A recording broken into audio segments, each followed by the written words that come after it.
Are you a person in between?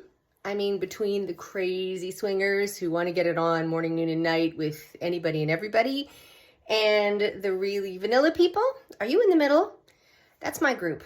I talk to people in the middle. I think that if you want to be friends with somebody before you play, if you want a community of people whose bums you can pinch, that's my people. I want to be people that you can hug all the time, that you can be friends with, that you can go in a group, that you can dance. And sure, you play, but if you go for dinner and you don't play, but you have a sexy night out, that's still a good night. Those are my people. Here, I'm just going to get ready. Oh, and for those of you who are asking, I use the really cheap Revlon Stay All Day, can go to a cocktail party, kiss anybody. BJ lipstick, right? It does not come off once it's on. Somebody asked me about that.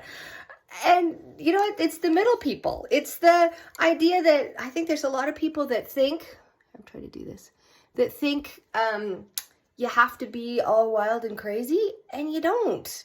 You know, like, sex is it's a continuum, right? From the really crazy to the not so crazy. I don't know how people do this, right? They're supposed to do this and take you along. I can't chew gum and walk at the same time. So anyway, we're going to work on this. If I end up burning my hair, you'll know what happened.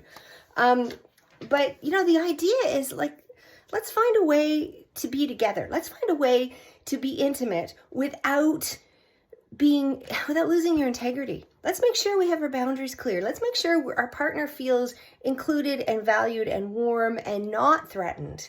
Let's have epic amounts of fun. As I tell my clients, like, if you're not playing, if it's not enhancing your relationship, why the hell are you doing it?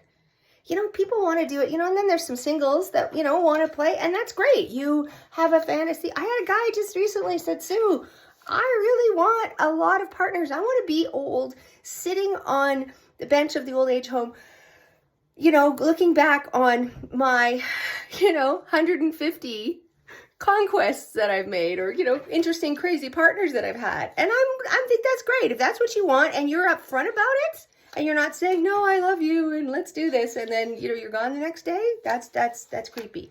But if you're upfront, like, I know there's lots of friendly girls. What I do know is if you make them feel cheap, if you make them feel like they're not valued, they're not interested at all. So that's what you got to do, right? It's about finding. So if you want to join my community, now we're not in every community. I had this nice guy from Texas write me, hi Texas. The truth is, I've never actually been to Texas. I would love to go to Texas. You get 20 people together, I will come and start a chapter down there. But we've got chapters in Florida and all over Canada and in the Midwest, some little places, a little bit of Michigan. Come and find me. wearetheducklings.com. My name is Sue, sexwithsue.com. I'm feeling the love.